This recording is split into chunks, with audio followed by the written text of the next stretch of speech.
The engines were finding life difficult. Workmen were mending the viaduct on the main line.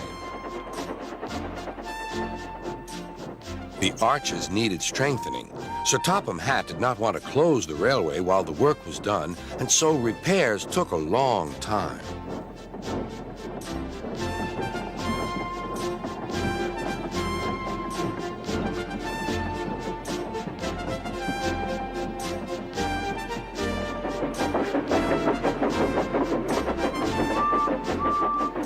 The engines had to take great care when crossing the viaduct, and the delay often made them late on their journey to the junction, where they knew Thomas would be ready to collect his passengers.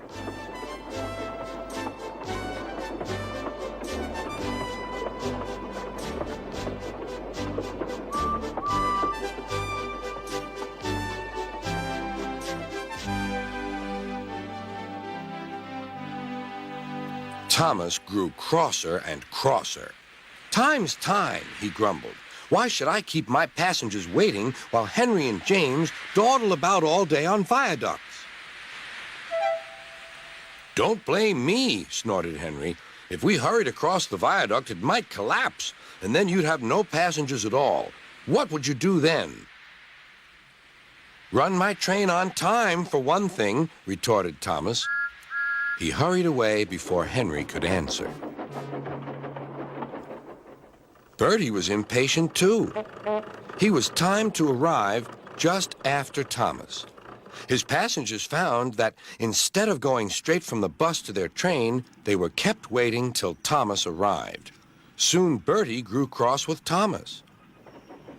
"Late again," he remarked, as Thomas panted wearily in.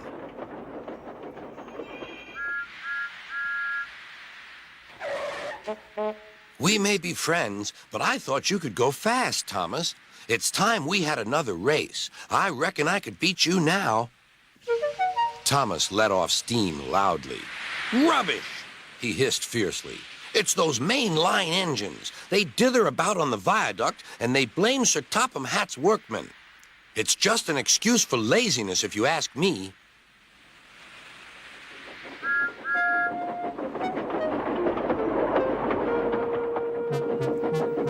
One day, James was later than ever at the junction.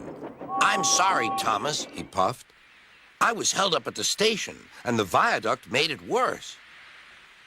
"It's lucky for you I'm a guaranteed connection," grumbled Thomas. Before James could answer, he puffed importantly away. Come along," he panted to the coaches. Annie and Clarabel did their best, but Thomas soon found that he couldn't save much time.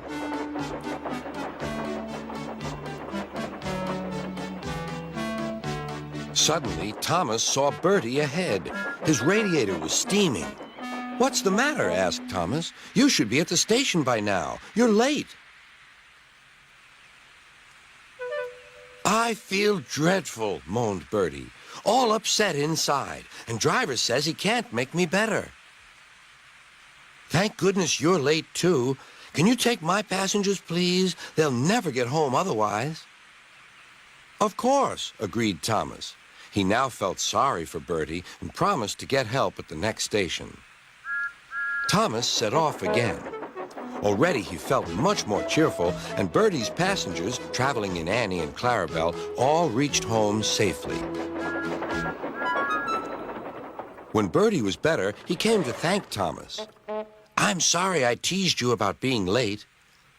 "That's all right," replied Thomas. "I'm glad I could help. There are times when being late isn't such a bad thing after all." With a last cheerful greeting, the two friends went back to work.